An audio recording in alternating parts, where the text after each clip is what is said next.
Hello and welcome back to another episode of the River Sweep podcast. So today we have Pranav back with us, and we also have Smith Mahajani from where? Die Hard Germany. Cricket Fans Group in From Germany. in Germany, all the way Yeah, from from Germany. So Germany. we Yeah. so we are now competing with the some other famous podcast, bringing in international people out here for our podcast. So right now, India versus Namibia match is going on and looks like another comfortable win. And Rohit is looking good as always. Apart from the first two matches where it mattered, our batsmen have done pretty well. But then, as things stand, India are out of the World Cup, as we discussed last time, and we have our four semi-finalists. First Um, semi-finals is between New Zealand and England in Abu Dhabi, and then the big one is between the Australia and Pakistan. Because so it will be interesting to see how it shapes up.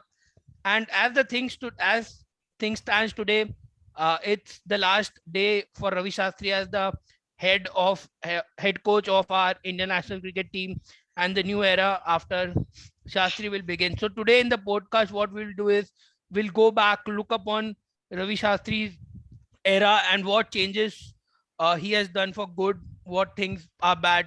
So we'll be looking to discuss. Although I think Kohli still is waiting for his 72nd century, that is another topic. But we'll start with we are Pranav. promising we are promising 72 episodes before that. Yeah, Note. that's our promise. Yeah, Yeah. yeah. So Right. we will start with Pranav, and I will get his first initial thoughts on what he thought when we initially appointed Ravi Shastri and what he think has impressed in his era the most. So we'll start with positives first, because there's a lot of negatives about Indian cricket right now going out of the World Cup. Very, very Right. disappointing. So let's begin with Pranav. Right. So it may come as a surprise to a lot of the panelists and those who watch, but I actually thought Ravi Shastri was a decent option as a coach all the way back in 2014, 2015, because even before, as not just because of his commentary, but Ravi Shastri, I felt was somebody who, one thing he does is he's a very optimistic guy, and so in a dressing room, having someone who's optimistic, maybe sometimes even blindly optimistic, can be good when the team feels low. And I always felt Ravi was more of a man manager than a coach, because he doesn't have much coaching credential. I don't want to discredit him, but he doesn't really have that. His main talent has always been his ability to be positive in any situation, because in commentary we remember not only has he been on India's greatest moments, but he's always been assertive in his way and quite always tried to be optimistic no matter what. So that is perhaps his role as a man manager when he was there. I think when Duncan Fletcher was the official coach, Shastri was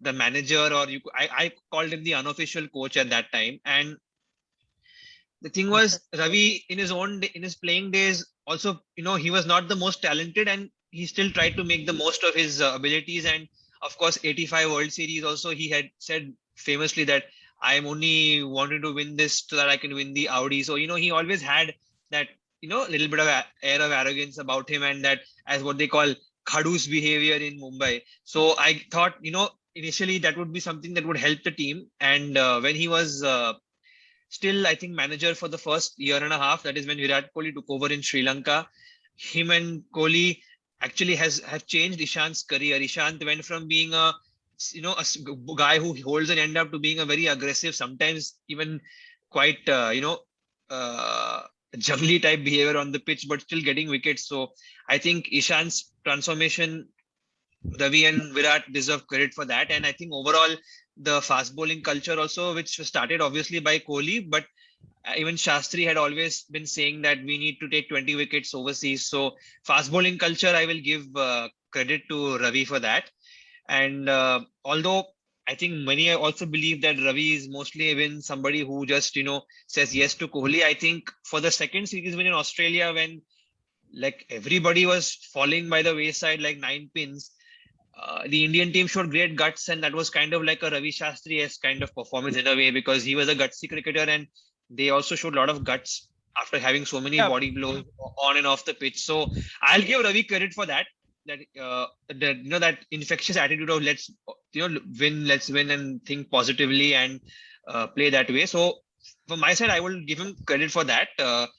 I want to know what you both can add more than Yeah. this.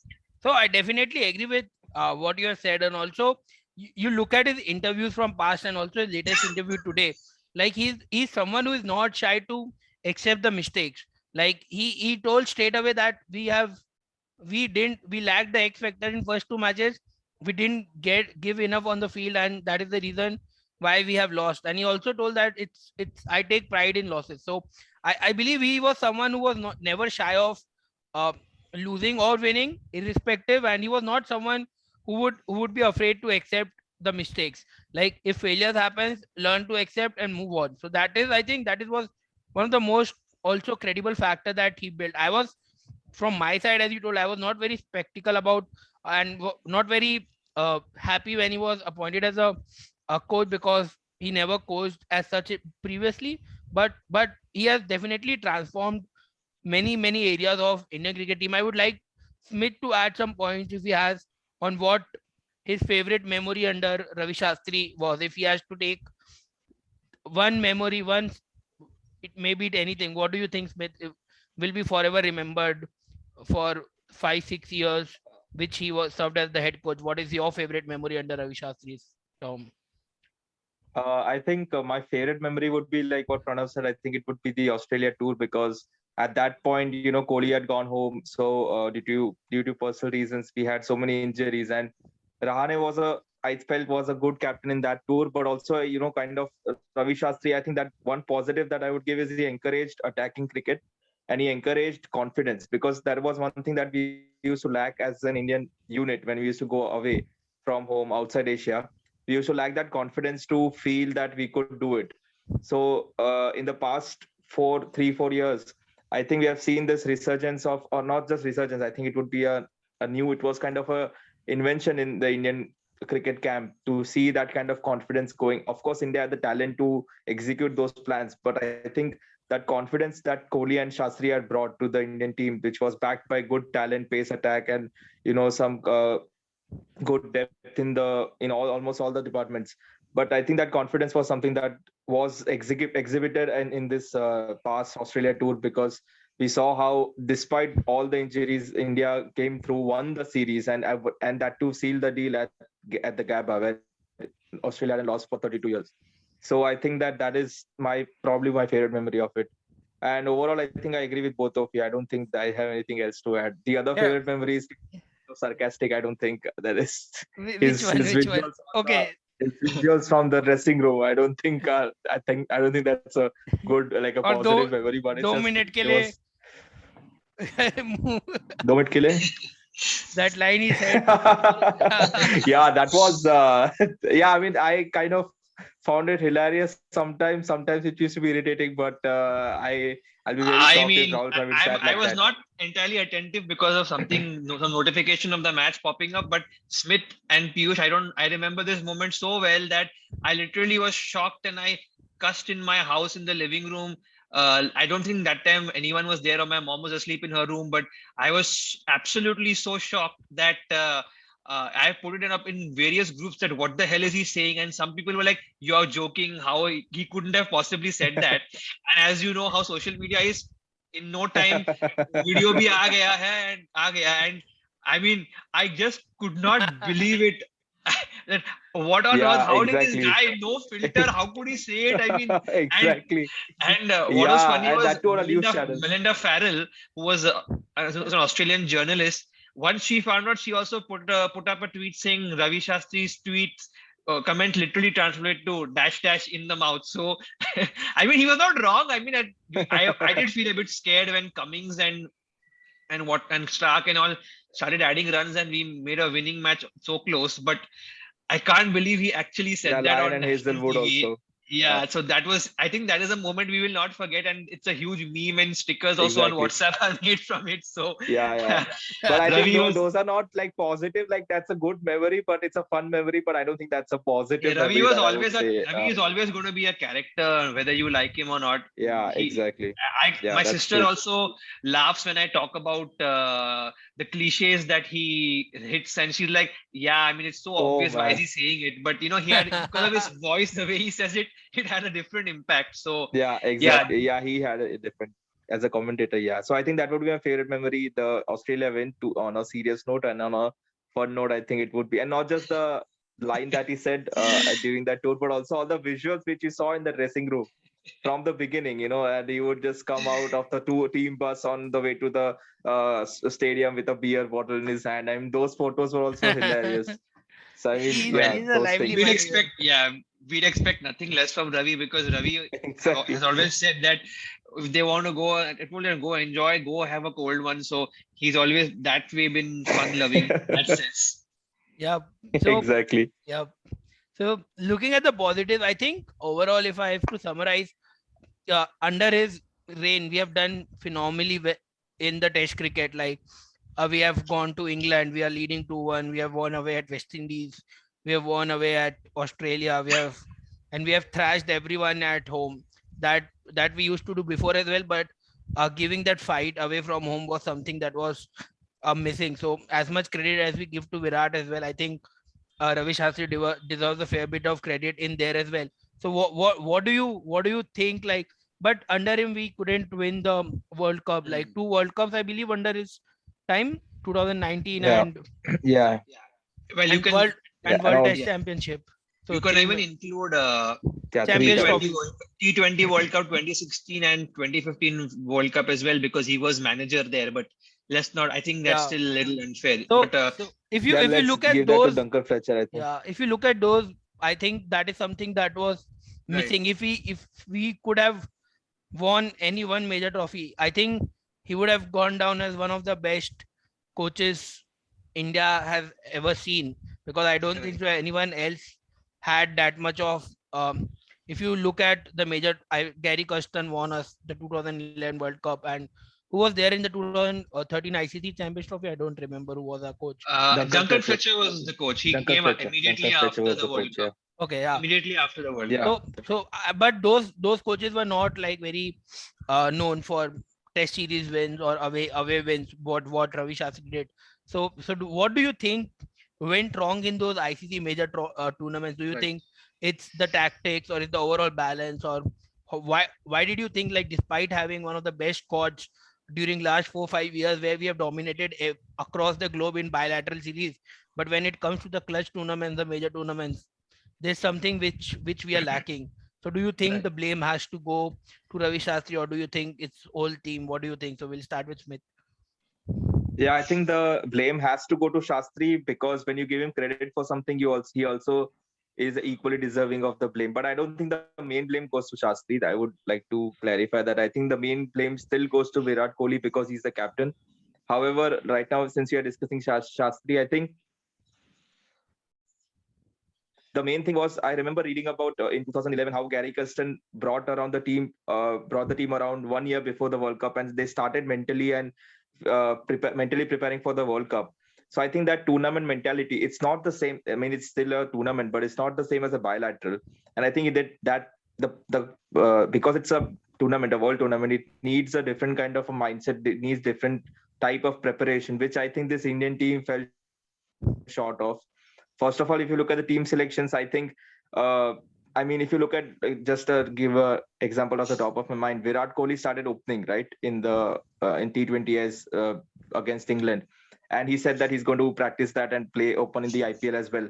And once the IPL was over, he suddenly came at number 3, and I mean that was kind of a what you had prepared for a few months, so that you can then he said that at that time he wanted to open so that he can give space for the youngsters in the middle order, and then suddenly now he's opening. So I think that shows a kind of reactive. I mean, people say Virat Kohli is reactive. I think he's reactive, but I think at the same time on some other things he's very stubborn. So I Impulsive. think with Dhoni or Saurav Ganguly, when I look at their captaincy, when I look at, sorry, what? I think you meant to say the Okay. word impulsive, because of his number of changes he Yeah, has made in the game. he's impulsive. Yeah, he's But impulsive, stubborn but is at the true same as time well. on some issues where, yeah, he's both, and it's a very bad combination. And if I look at Saurav Ganguly's captaincy or Dhoni's captaincy, there have been periods in which I have not agreed with that decision, but at least I could see the logic. I mean, if I look at Dhoni's captaincy or Ganguly's captaincy, I can look at the logic why they did what they did. I may agree with them, I may not agree with them, but still. But with Kohli, I feel that on many occasions there is a lack of logic. And I think Shastri being a yes man, you don't need a coach like say Greg Chappell, who has good intentions but is very dominant. But you also don't need a coach like Shastri who's just a yes man, because coach is like a complement to the captain of the field. And so the coach has to give some input, some very consistent, valuable input. He can't just be a yes man, nor can he be so dominant. So it's good that Shastri was not that dominant, but at the same time, he was I feel the polar opposite, where he was just a yes man. A hands-off approach does not really work. I mean, it can work only and only if the captain is just too good. That is a very rare occasion where the captain is just too good. You don't need to do anything. But with a captain like Kohli, who himself was actually beginning, like it wasn't like Kohli was captain for the past 10 years. He himself was a new thing for him. And, he just let everything be. And I don't think he had as much of a say I don't think he even wanted to have as much of a say. So I think that is a criticism, and that showed in the lack of preparation for the world titles, the world tournaments. And I think that is what cost India the matches and the tournaments. I think if I had to add what you said about Gary Kirsten, since 2011 World Cup, once Yuvraj Singh fell unfortunately ill and started falling out of favor, India have not had a proper middle order or proper number 4 ever since. Number 4 has probably been the most chopped and changed and the most unreliable position for India since that World Cup success. If you see, even when we won the Champions Trophy, we had, I think, Dinesh Karthik batting at 4, and he wasn't really required to do a lot, because what happened is since 2013, we had but Kohli was number 4 a long time, right? I'm talking after Kohli that. was number 4. Yeah, he was, but okay. After 2011 World Cup, when Sachin retired from ODIs and Sehwag and Gambhir were also going out of favor, Kohli moved to number 3. And the thing I'm saying is, India did not start using anyone at number 4 properly on a regular basis. We went back to Yuvraj and we got Raina of all people at number 4, who did not have the technique to play against the short ball or the moving ball. And in general, what I felt the issue was that, number 4 is your important position in ODI, because he has to play not just the role of an anchor if required, but he has to also accelerate. So it's kind of like in football, you will call him a central midfielder who runs the game. He's kind of your main guy in the batting, because he's in that key position. Now, a lot of it was the playmaker sort of. Yeah, not exactly, but something in a, like I usually understand my reference. Yeah, but I mean, kind of like that. I would call Virat the playmaker and him someone in conjunction with him.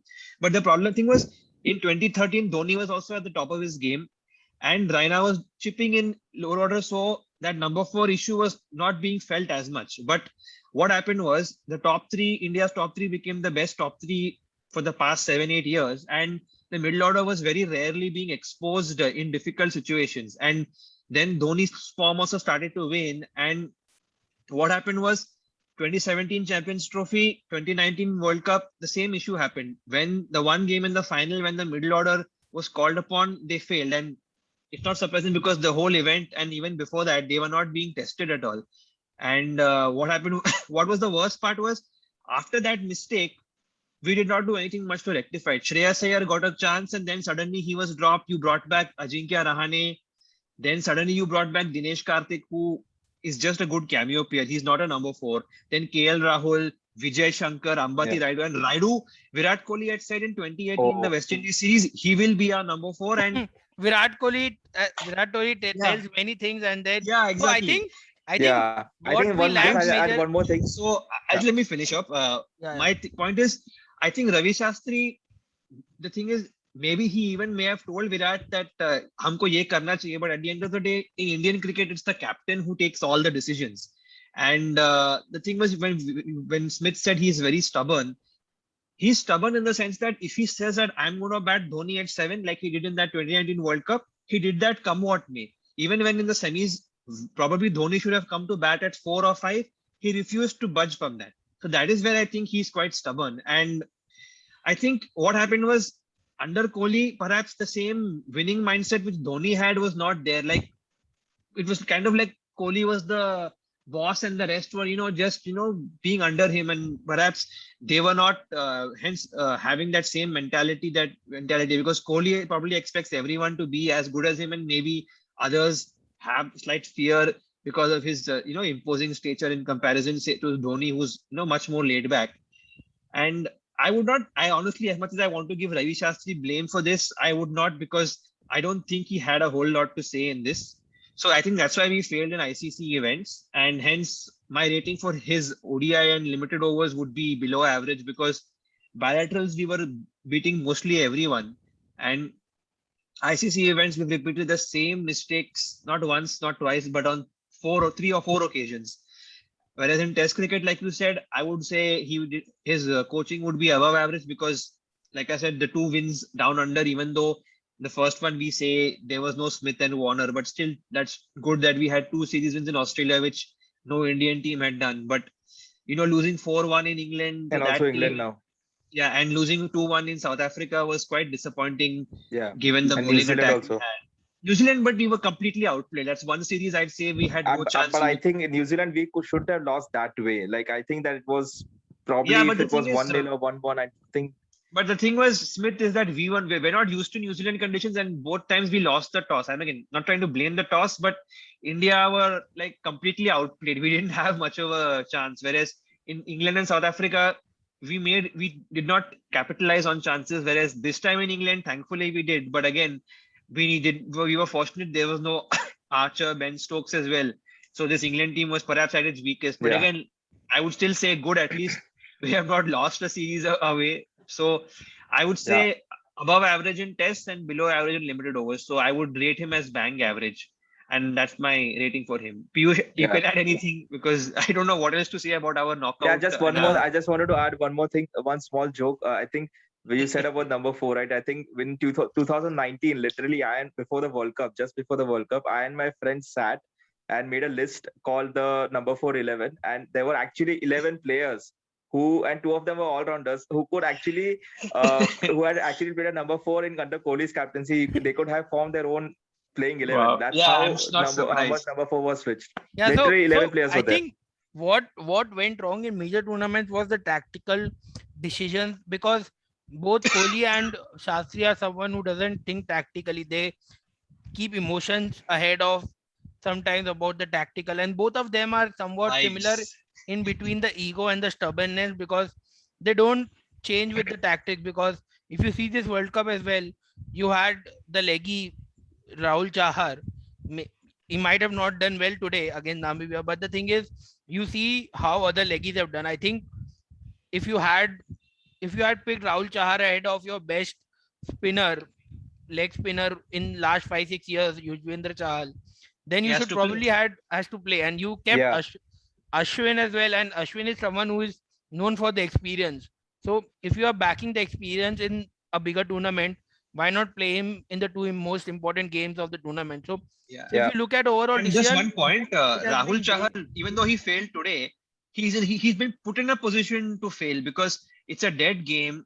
There's Yeah. not any expectation, and he would have also wanted to come and prove himself, and perhaps he could not get wickets. But the thing is, you have put him in a position where if he does well, he'll be hailed and as why not before, and if he doesn't do well, it's like, oh, it's the right decision. So Rahul Chahar is in a no-win situation in this match, in my opinion. I think even Ishan Kishan, I think these Ishan Kishan, Varun Chakravarti, Rahul Chahar, the way India has handled them, I don't agree with the way India has handled them, the youngsters, especially in this format.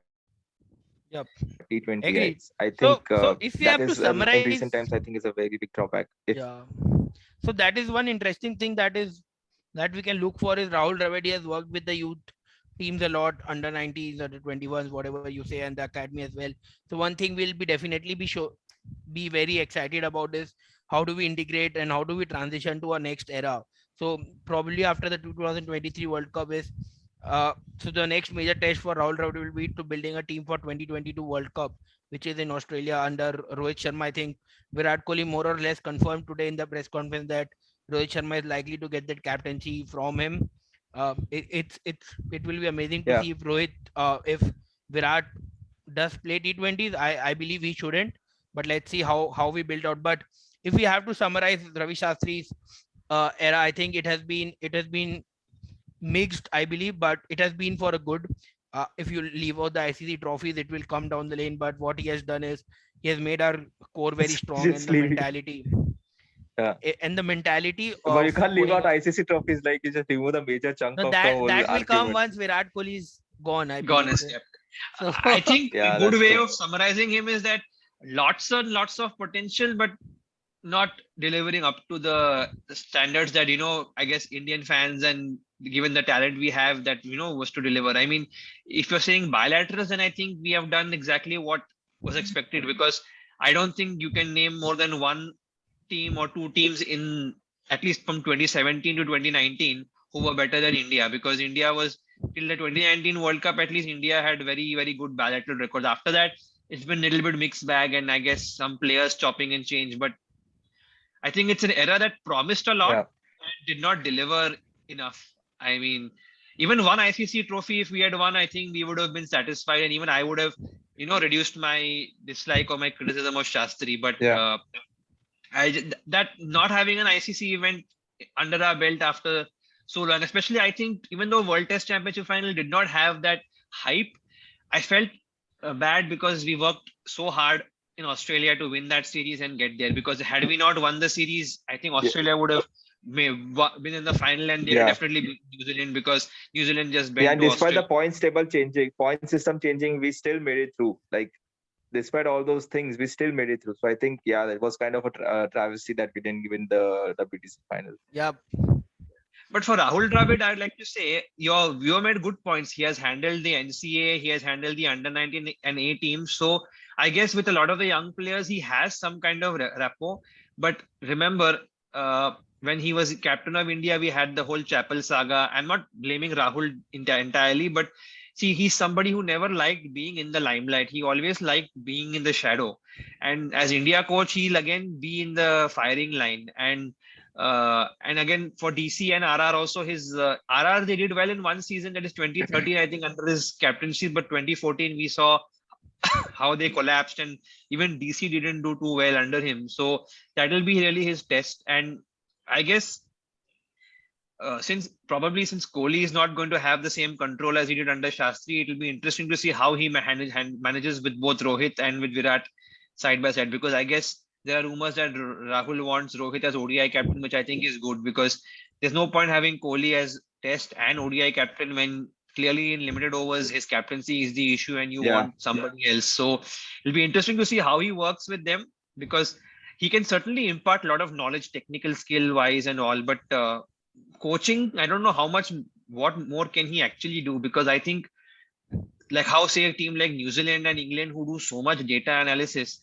I think India needs to do the same. Because I feel sometimes I feel genuinely that I think we lack, just by seeing how we play, we lack a bit of that. Because I think there is the belief in the team that if we play our best, we'll beat everyone, which maybe in theory is fine, but when we fail and we look lackluster, it feels like there's a lack of planning. Like the Pakistan game is the best Yeah. example of that.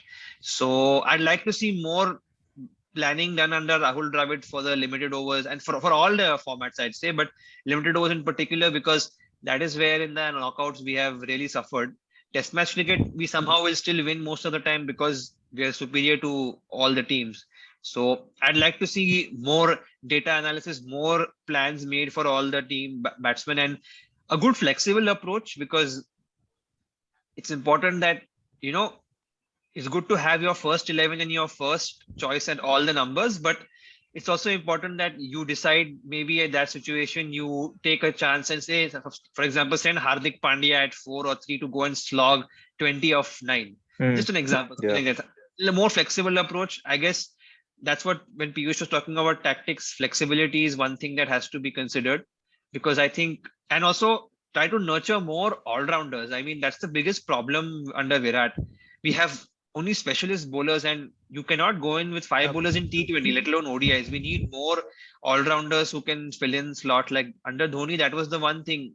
Almost everybody in the team bowled except one or two, except Dhoni himself and maybe one or two others. So we need to have a more rounded team. I mean, we have all the ability, but little more variety, and I think then we can certainly win. And the World Cup is in India, so that's what I would like to add.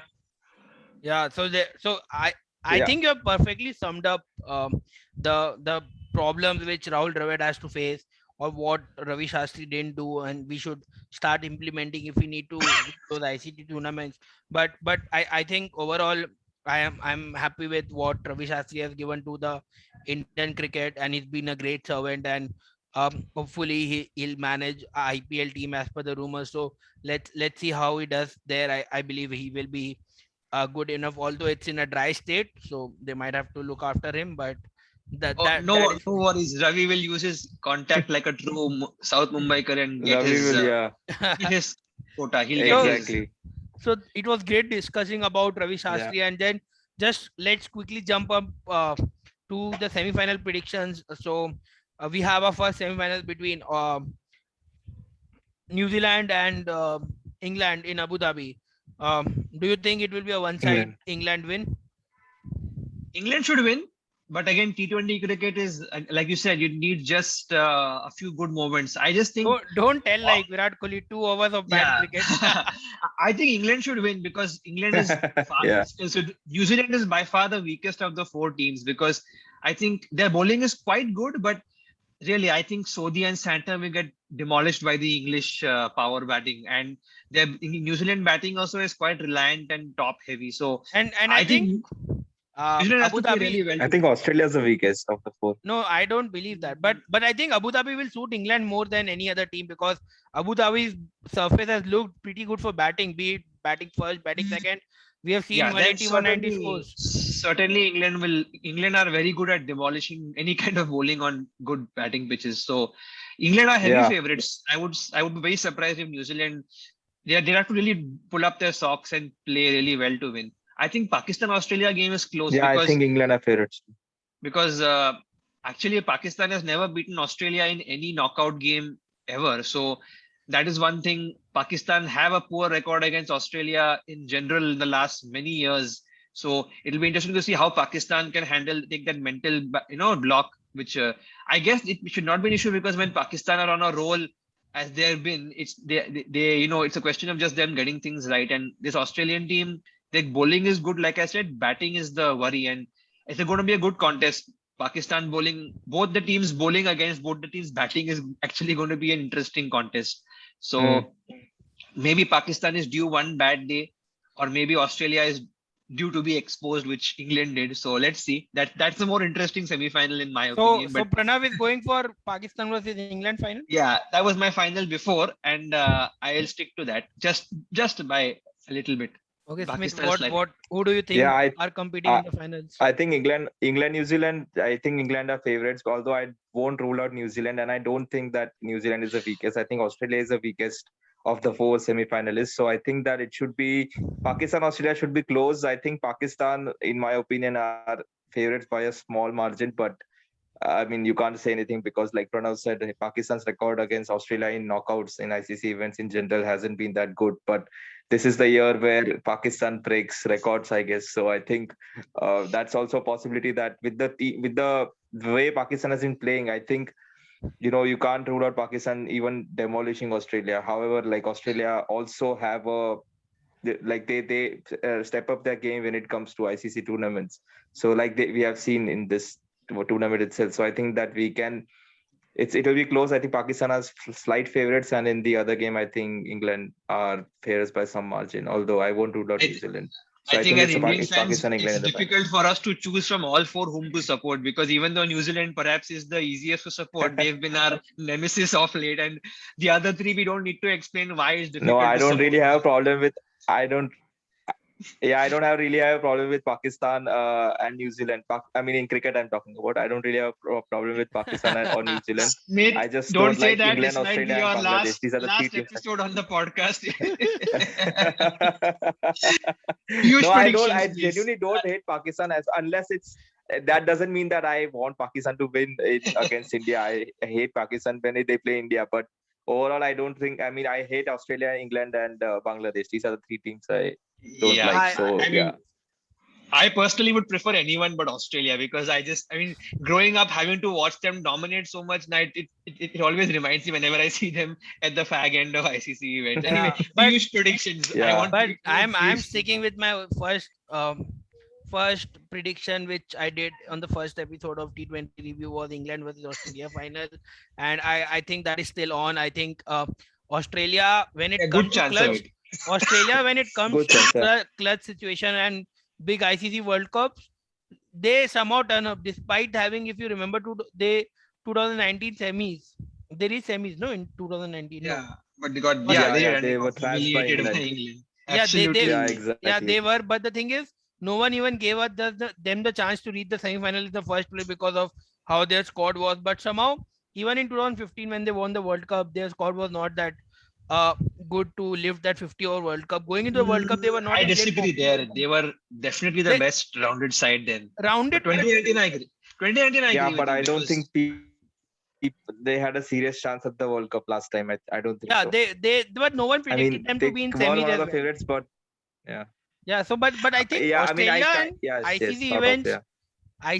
they just put their game yeah, one game up. that's true. I mean, I I guess believe. this time they've been a bit fortunate because they've had to, even though what we call the group of death, in fairness, Sri Lanka, Bangladesh are very weak. South Africa also have punched well above their weight, and West Indies, an aging side like Piyush was the first to say that they will not win, they will not reach the semis, and he was right. So I think Australia have been a bit fortunate in that sense, and the only strong team really they faced, they got really badly thrashed. So I guess this is a But I very believe touchy game. I believe what will work in Australia's favor will be their bowling. So, like if you look at Stark, Hazelwood, Cummins, and Zampa's form, I believe those four are very good. And with Maxwell chipping in wickets since the IPL in Dubai, I think people just tend to forget, like, and Warner and Finch coming back to, like, they have been decent in the tournament so far. Like, you Warner has performed in 2 games, Finch has performed in 3 games. Uh, I think in Australia Pakistan match, toss will be a major factor. Yeah, Is what I believe. in If both games. No, I think Yeah, Abu Dhabi is still haha, okay for both chasing and batting yeah, first. For that's true. batting, yeah, yeah. But But Dubai Abu is Dhabi, something. there's one thing. If I'm not wrong, Abu Dhabi, the straight boundaries are quite short, so that will be interesting if Yeah. you know. But Dubai certainly, I think I think Pakistan has a slight advantage is because the ground is so big. Pakistan will play extra spinners, and I think if the pitch is slow, then Pakistan are certainly favorites. If the pitch is fresh, then it will be a good If contest. Australia does win the toss, and what they I have think done that, well is they have chased very well in the tournament. Right, If, right. if they win the toss, I think Australia might well defeat Pakistan, and I but I hope. think the way Pakistan's bowling is looking, I don't think. I mean, they are looking very devastating, to be honest. So, Yeah, I mean, Australia's bowling is also really good, but I think Pakistan has I the think potential to Pakistan steamroll bowling just Australia looked because good the in the batting, first match. Australia's batting is very inconsistent right now. No, I mean, Yeah, you I look at agree, but you look at Imad don't. Wasim, Shine, or I think it's a very Harisov. difficult I think, contest to predict because face to yeah, face, exactly. because it's Pakistan's adopted home ground, I'm giving them the favorites tag because I think if all things considered, they have the better side for the conditions. But again, in a knockout, it's all about who handles the pressure better. So I really hope that the toss does not influence that match Yeah, because Dubai, most of the games, it's been a quick case of win toss, win match. I really hope that's not the case. So I really, I mean, it'll be too boring again if a team has struggles in the first few overs to score and then 120, 130 chase si hota hai. I hope it's a 160 chase at least to make it interesting. Yeah. Whoever is doing so. So Hmm. yeah. So let's pretty much hope another beautiful innings by Rohit Sharma before he yeah. gets the captaincy. And yeah, so Yeah, that one was more thing on that. yeah. I would like to add that I'm really excited for Rahul Dravid's coaching career. I agree with what Pranav said, but and also I think that India's performance under And Indian Rohit coaches got out hasn't been. as we speak. Oh, Rohit is got out. Yeah, Rohit was out long back. Yeah. No, 10 Acha, I didn't even see. You're Yeah. not paying attention.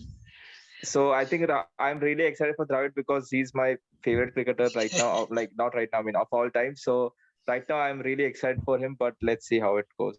Yeah. So Yeah, I just hope Rahul Dravid That's just stays to add out of that. the limelight as much as possible, even as coach. I think that suits him the best. I don't want him to be Yeah, same. Yes, constantly in exactly. the firing line because he's not the kind of guy who likes it. And I think really that would not suit him. And that would, again, it would be Mm. like his captaincy where post that oval test match criticism, he decides to go out. So I Yeah. really hope that he Yeah. does whatever he can. And yeah, let's hope for the best. yeah, so Yeah. that was a really good discussion with everyone, and I really want to thank Ravi Shastri for whatever he has done for India cricket team and wish him all the best for his future career. And I hope we get to see him, not see him because he's a bottler with Virat Kohli, but whatever.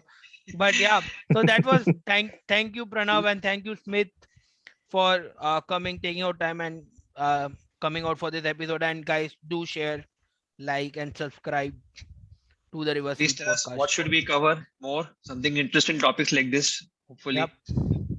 Yeah, So, yeah. Thank hopefully. you Yeah. guys. See Thank you guys. Thank you.